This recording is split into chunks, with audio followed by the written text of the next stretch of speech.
Halo guys, bersama saya lagi dalam Alright Nopo Channel. Inilah yang dinamakan hipokrit, sahabat-sahabat semua. Ya, ditujukan kepada pengkhianat Pati Muda, Syed Saddiq Sipak Raga.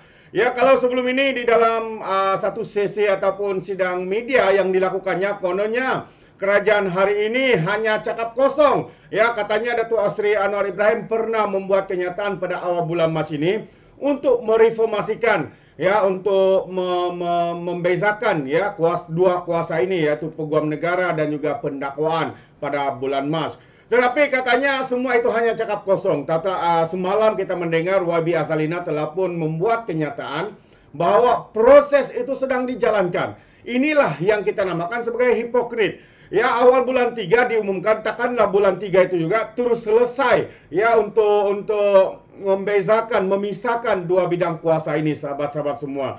Ya, karena apa yang diperlukan, mereka harus membuat kajian, mereka harus membuat penelitian sebelum melaksanakan sesuatu. Jangan hanya terus langgar saja, tetapi ya segala detailsnya itu tidak serba tidak kena.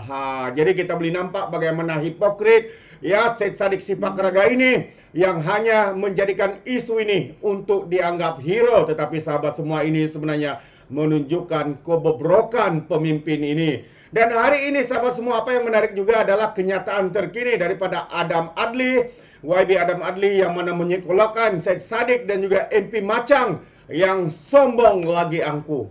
Jadi saya mau kita mendengar ataupun saya ingin bacakan, ya, kenyataan berita media daripada Adam Adli ini berkaitan dengan pemimpin, pembangkang, pengkhianat yang semakin biadab dan juga semakin sombong lagi angkuh ini, sahabat-sahabat semua. Eloklah Saddiq jangan cerminkan perkara ikut selera, kata Adam Adli. Apakah yang dimaksudkan oleh beliau? Sehingga berkata sebegitu. Jadi katanya, Ahli Parlimen Muar Syed Saddiq Abdul Rahman selepas meninggalkan Dewan yang belum tamat memanggil sidang media untuk menyelar kerajaan sebagai NATO, no action talk only. Kerajaan yang dia baru tinggalkan beberapa hari lalu.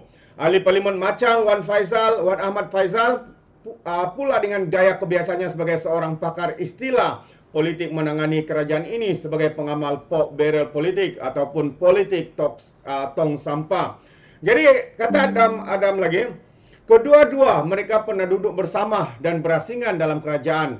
Wan Faizal adalah mantan pegawai khas kepada Syed Saddiq sewaktu dia menjadi menteri di Kementerian Belia dan Sukan pasca Langkah Seretan. Wan Faizal sendiri dilantik sebagai timbalan menteri di KB selepas menikam belakang Syed Saddiq. Saya yakin mereka telah berbaik semula hari ini. Alhamdulillah, kata Adam Adli. Buat Saddiq menggelar kerajaan ini sebagai NATO atas 3 perkara. Soal peruntukan buat pembangkang, pengisiharan harta anggota kabinet, dan pengguguran kes rasuah. Ini semua perkara yang sudah pun diperjelaskan menerusi banyak situasi yang berbeza di luar dan dalam parlimen. Jadi saya ingin memberikan sedikit pandangan saya, ya, berkaitan dengan peruntukan buat pembangkang.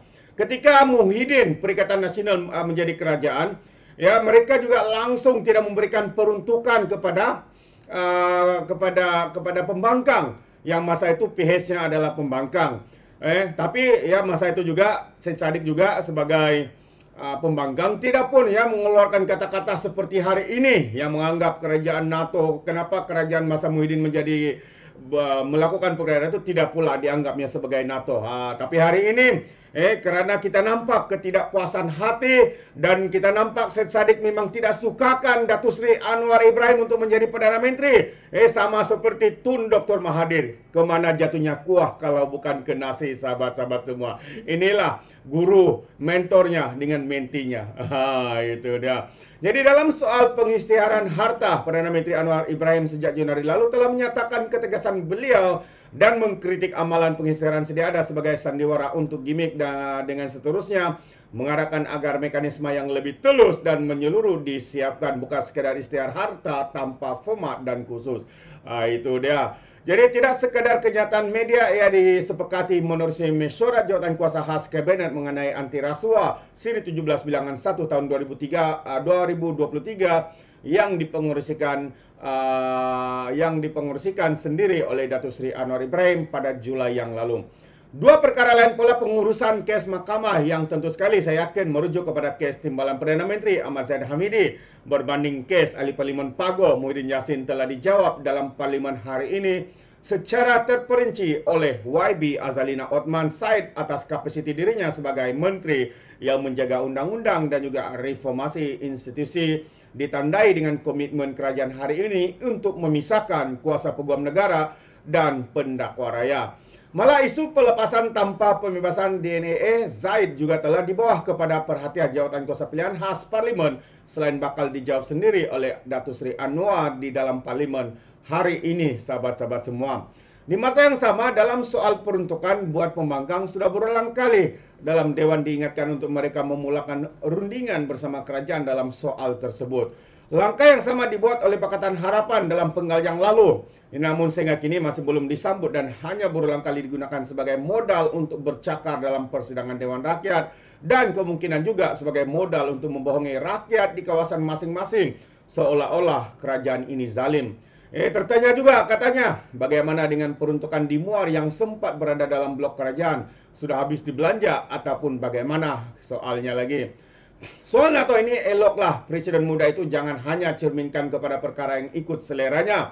Cerminkan juga kepada dasar-dasar kebajikan rakyat yang dikemukakan menerusi belanjawan 2023 yang lepas dan inisiatif yang berjalan lancar dalam menoktakan kemiskinan tegar, menyelesaikan masalah dan keperluan asas rakyat termasuklah sekolah dan fasiliti kesihatan, bekalan air bersih, pemulihan ekonomi pasca pandemik dan transisi tenaga yang bakal bermula kelak.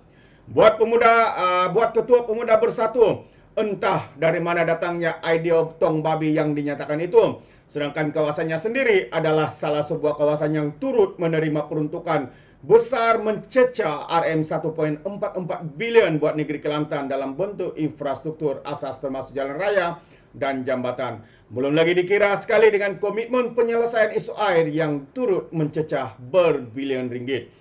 Jadi kita boleh nampak sahabat semua, mereka cuba menutup segala apa yang diusahakan oleh kerajaan.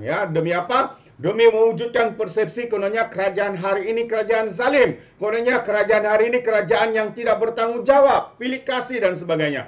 Tetapi hakikatnya sahabat semua, perkara yang buruk yang tidak berkaitan mereka jadikan isu, tetapi perkara yang baik yang dilakukan oleh kerajaan sehingga memberi peruntukan yang begitu besar sehingga mencecah RM1.44 bilion tidak pun diceritakan oleh pihak pembangkang ini. Kenapa? Karena mereka takut kalau rakyat tahu apa yang dilakukan oleh kerajaan hari ini ke atas negeri Kelantan, mereka takut maka rakyat akan memberikan sokongan kepada kerajaan yang adil lagi saksama ini. Tetapi kita tahu MP Macang ini adalah antara MP yang paling bijak dalam dunia.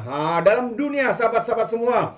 Kerana apa? Kerana beliau pernah sekali, mungkin anda ingat beliau pernah sekali memberikan satu kenyataan ataupun cadangan untuk mencetak wang.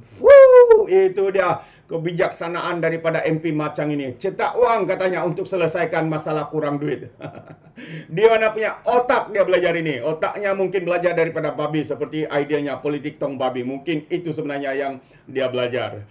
Jadi jelas kedua-dua pemimpin muda, bukan parti muda seorang pemimpin daripada parti muda, seorang daripada parti Bersatu ini sebenarnya kita lihat begitu cetek fikiran mereka dalam berpolitik. Mereka hanya hebat hebat. Mereka hanya hebat dalam berkata-kata. Syed Saddiq kita tahu seorang pemidato yang hebat. Tetapi nyata seorang pemidato yang hebat itu tidak semestinya hebat dalam tindakan sahabat-sahabat semua. Hari ini kita boleh nampak kebobrokan. Hari ini kita boleh nampak bagaimana ikon pemuda pengkhianat ini begitu rakus sekali untuk menyerang kerajaan. Sedangkan kenapa? Bagi pandangan saya, ini pandangan saya dan juga apa yang saya baca di komen-komen di media sosial dari rakyat Malaysia, rakyat Marhain, warganet mengatakan kenapa Syed Saddiq menjadi seperti ini.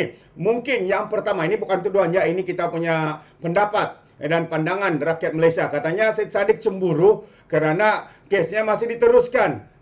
Sedangkan dia sendiri tidak membuat representasi seperti yang dilakukan oleh Peguam Bela daripada timbalan Perdana Menteri kita hari ini.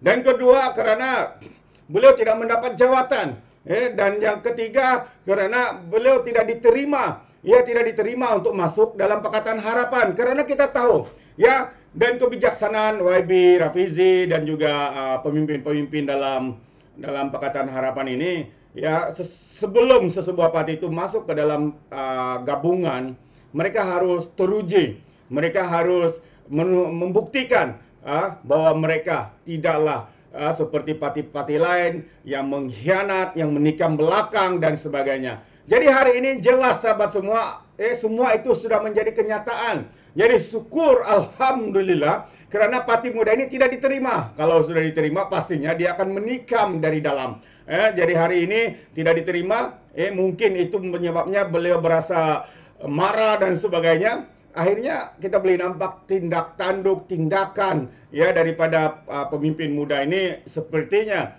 ya seperti musuh dalam selimut. Dan langkah pertama yang mereka buat adalah mengkhianat mandat rakyat, mengkhianat kepercayaan rakyat.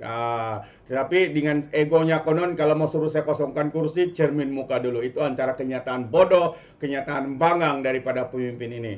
Itu tiga perkara ya yang mungkin difikirkan oleh rakyat di luar sana dan juga pandangan saya kenapa ya Presiden Parti Angku Muda ini ya mengambil tindakan untuk mengkhianat. Jadi kita bersyukur karena mereka bukan lagi ya di dalam kerajaan dan juga tidak diambil masuk ya di dalam di dalam gabungan Pakatan Harapan. Kalau tidak, ia akan meresap virus-virus perpecahan seperti mana yang mereka sedang lakukan ini. Jadi kata Adam lagi ternyata juga adakah politik tong babi ini turut mengambil kira berapa banyak juga tong minyak masak yang dimiliki oleh anak pemimpin Perikatan Nasional. Itu dia. Jadi padu ya kata-kata daripada YB Adam Adli ini. Jadi ya seperti mana yang kita tahu, mungkin ada yang tidak kenal, adalah Adam Adli ini adalah ahli parlimen Hang Tua Jaya Melaka. Dia juga adalah ketua pemuda AMK, PKA dan merangkap timbalan Menteri Belia dan Sukan Negara. Jadi terima kasih. Itu saja sedikit perkongsian ya, menarik ya apa yang dikongsikan oleh Adam Radley, menyangga dan juga menyekolahkan geng-geng pengkhianat ini ya, dan juga geng-geng yang paling bijak berkata-kata tetapi akhirnya mereka adalah tong babi. Alright, sedih sampai di sini saja. Izinkan saya untuk mengundurkan diri. Tapi sebelum itu, sekiranya Anda mau memberikan sebarang komen, Anda boleh berikan komen dalam ruangan komen. Tapi ingat, komen dengan cara berhema. Jangan menjadi seperti walan-walauntit, lebay-lebay, geng sapu bersih apabila memberikan komen penuh dengan hasutan, kebencian, dan juga fitnah-fitnah melampau. Sepertinya mereka tidak punya otak, atau mungkin karena mereka menggunakan otak di lutut, bukan otak dalam kepalanya. Terima kasih. Izinkan saya untuk mengundurkan diri, dan seperti biasa, peribahasa mengatakan, tapapun kangkap 2 ton keinginan. Dalam bahasa Melayunya, tepuk dadah, tanya selera. Sekian jadi daripada Alright Nampak Channel. Saya kita berjumpa lagi. Bye-bye.